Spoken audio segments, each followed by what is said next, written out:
नमस्कार। आज हम एक महत्वपूर्ण अवतरण पर प्रकाश डालने वाले हैं जो कि कन्हैयालाल कन्हैयालाल मिश्र प्रभाकर जी के द्वारा लिखा गया है संस्मरण में। उसमें ये भारत की जो जनता पर किए जाने वाले अत्याचार है, अनाचार है, दुर्व्यवहार है जो कि अंग्रेज़ और अंग्रेज़ी हुकूमत किया करती थी, पुलिस अफसर और फौजी लोग ग्रामीण परिवेश में रहने वाले लोगों को और भारतीय जो दीनहीन स्थिति में रहने वाले लोग हैं उन सभी को ये अपने आतंक से तकलीफ़ देते थे। तो उन सभी बातों को के वास्तविक दृश्य को उन्होंने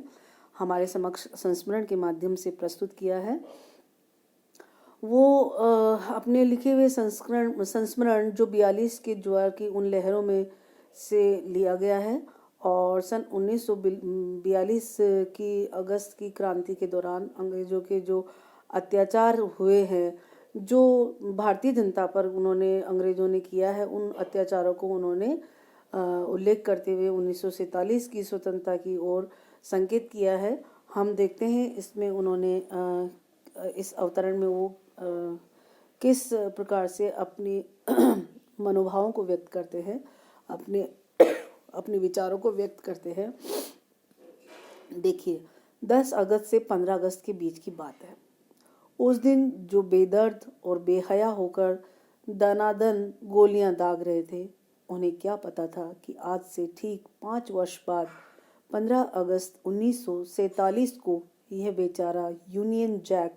यहाँ से इस तरह खिसका दिया जाएगा जैसे थर्ड क्लास के टिकट का मुसाफिर फर्स्ट क्लास में बैठे हों और टीटी चेकर आ जाए तो देखते ही चुपके से खिसक जाता है। और यहाँ यही तिरंगा झंडा इस शान से लहराया जाएगा कि आकाश गंगा की लहरें भी उसकी फरहान देखने को एक बार ठहर जाएंगी। तो सुंदर चित्रण उन्होंने कन्हैयालाल मिश्र प्रभाकर जी ने किया है। वो कहते हैं कि सन 1900 व्याख्या करते हुए वो बताते हैं, कहते हैं कि लेखक सन 1942 की अगस्त क्रांति का जिक्र करते हुए कहता है कि अंग्रेज सरकार भारतीय जनता पर अंधाधुंध अत्याचार कर रही थी और गांधी जी के द्वारा चलाए गए स्वतंत्रता आंदोलन जो कि भारत छोड़ो या क्विट इंडिया के समय अंग्रेज शासन से अत्यंत दमनात्मक नीति अपनाते हुए असंख्य निर्दोष भारतीयों को जेलों में ठूस दिया गया था। उनके ऊपर अत्याचार किए गए थे, जो अन्याय किया नहीं, लेकिन फिर भी उसके बावजूद उन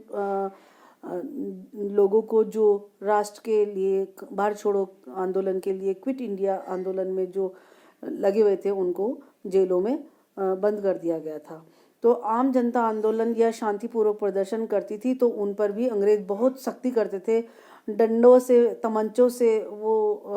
पेश आते थे, तकलीफ दिया करते थे उनको, क्रांति में क्रांतिकारी रैलियों में जाने नहीं दिया जाता था। तो इस तरह से लेखक 10 अगस्त से 15 अगस्त सन 1942 के बीच की जो घटना है, इस घटना की बात करते हुए कहते हैं कि उस दिन जो अंग्रेज सरकार ने फौजी बेदर्द और बेहया होकर जो बेचारे लाचार लोग थे, दीनहीन लोग थे, है ना, उन पर दनादन गोलियां दाग रहे थे और उन्हें पता था कि भविष्य, मतलब उन्हें मालूम था, ये जानकारी थी, उनके दिल में विश्वास था कि भविष्य के गर्त में क्या छुपा हुआ है। वे नहीं जानते थे कि आज से ठीक 5 वर्ष बाद में 15 अगस्त 1947 को ये अंग्रेज सरकार का ध्वज बेचारा यूनियन जैक यहाँ आज लहरा रहा है ना, इसका कोई पता नहीं है कि ये यहाँ लहराएगा। कोई ऐसा उनके पास में भविष्य के को जानने के लिए कोई ऐसा पोथी पांडरा नहीं था। वो ये उनको नहीं मालूम था कि ऐसा भी हो सकता है।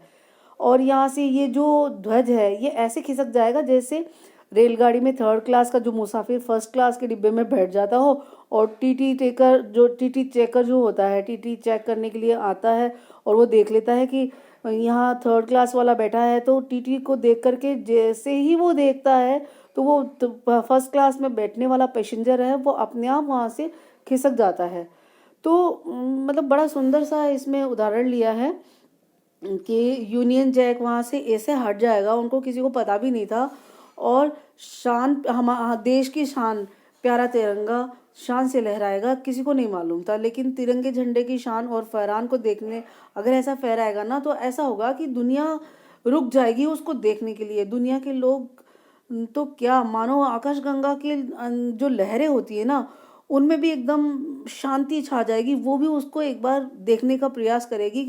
कि कितना शान और गौरव के साथ फहराते हुए ये ध्वज जो हिंदुस्तान का तिरंगा है प्यारा लग रहा है। तो इतना सुंदर जो शब्दों में परिभाषित किया गया है आज़ादी के उस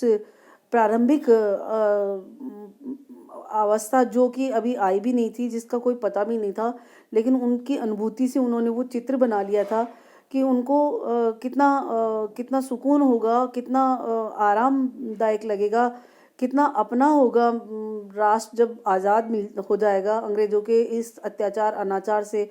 दूर हो जाएगा। तो लेखक का आशय ये है कि अंग्रेज़ों के अत्यंत कठोर अत्याचारों और अन्याय को जो छल कपटपूर्ण तरीके से सहन करते आए हैं, उनके अथक संघर्ष करने से जो हमारी आगामी पीढ़ियां हैं, जो आने वाले लोग हैं, जो आने वाले युवा है, वो पीढ़ियों के आखिरकार उनको वो लक्ष्य प्राप्त हो जाएगा और दासता की जो जंजीरें हैं वो टूट जाएगी और स्वतंत्रता के वातावरण में वो